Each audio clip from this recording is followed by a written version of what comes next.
बघा ना, बघता बघता कसे दिवस जात आहेत. म्हणून असं कोणी सांगणार पण की श्रावण महिन्याचा दुसरा सोमवार पण येऊन लागला आणि आता थोडेच दिवसानंतर याच महिन्यामध्ये गणपती पण येणार आहेत. म्हणून गणपती आमच्या घरी तर बसतात आणि खूप धूमधाम, खूप मज्जा येते.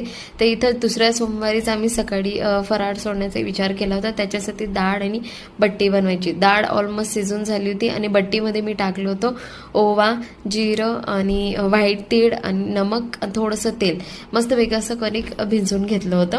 थोडंसं कडकच भिजलं होतं, जेणेकरून कसं 15-20 मिनटं राहतं ना तर मुरावून जातं ते. तर त्याला राहू दिलं होतं मुरण्यासाठी. इने तर चहा रेडी होती, तर मी मस्तपैकी चहा पिली. चहा पिल्यानंतर मग आम्ही गेलो होतो मंदिरामध्ये. श्रावण सोमवारचा दुसरा सोमवार आहे, तर मंदिरामध्ये जाणं तर होतंच यार. मंदिरामध्ये गेलो, देवाकडनं विश मागितली. हे देवा, सगळ्यांना खुशी ठेव आणि सगळ्यांच्या ज्या इच्छा असतील त्या मनाने मनोकामना पूर्ण कर आणि सोबत माझी पण कर. बस हेच मागितलं देवाकडनं. अजून दुसरं काय मागणार? जितकं दिलेलं तितक्यातच भरपूर संतुष्ट आहे मी.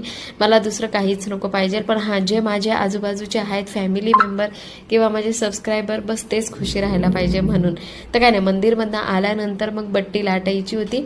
मस्तपैकी अशी स्टीमर ठेवून दिलं होतं मीने आणि पोळी घेतली. पोळीसारखं मस्तपैकी असं बारीक लाटून घेतलं सगळं व्यवस्थित गोल आणि त्याच्यावरतून थोडंसं तेल लावून घेतलं. तेल लावल्यानंतर मग असं राऊंड राऊंड राऊंड करून घेतलं.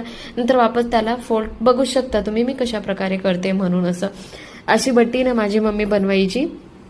मी ती स्टेप फॉलो करते. दुसरं काही इतकं तामझाम वगैरे नाही करत. एकदम सिम्पली आरामाने ही बट्टी रेडी होऊन जाते. तर अशा प्रकारे 15 मिनटं आपल्याला स्टीम करून घ्यायची फुल गॅसवरती बट्टीला.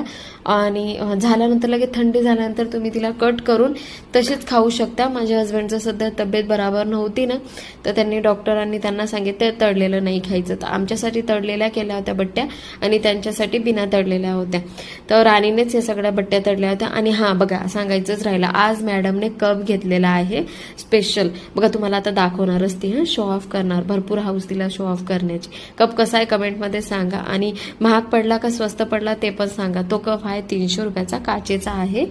तर भरपूर ट्रेंडमध्ये निघालेला आहे. बट्ट्या खूपच छान आल्या होत्या. क्रिस्पी होत्या वरतून आणि आतून एकदम नरम. बघा मी हा कप सांगते.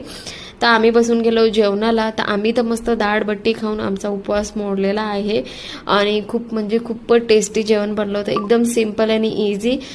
पूर्ण फॅमिली पण खात आहे. माझा उघडा मारुती तो बिना कपड्यांचाच बसून जातो जेवण करायला. त्याला कपडे जास्त करून नाही आवडत स्कूलमधनं आल्यानंतर. तर हाच होता माझा छोटासा मिनीसा ब्लॉग. कसा वाटला सांगा कमेंटमध्ये. छोटे छोटे ब्लॉग बघायला आवडता का? सबस्क्राईब करा. तर भेटूया पुढच्या मिनी ब्लॉगमध्ये. Bye bye family.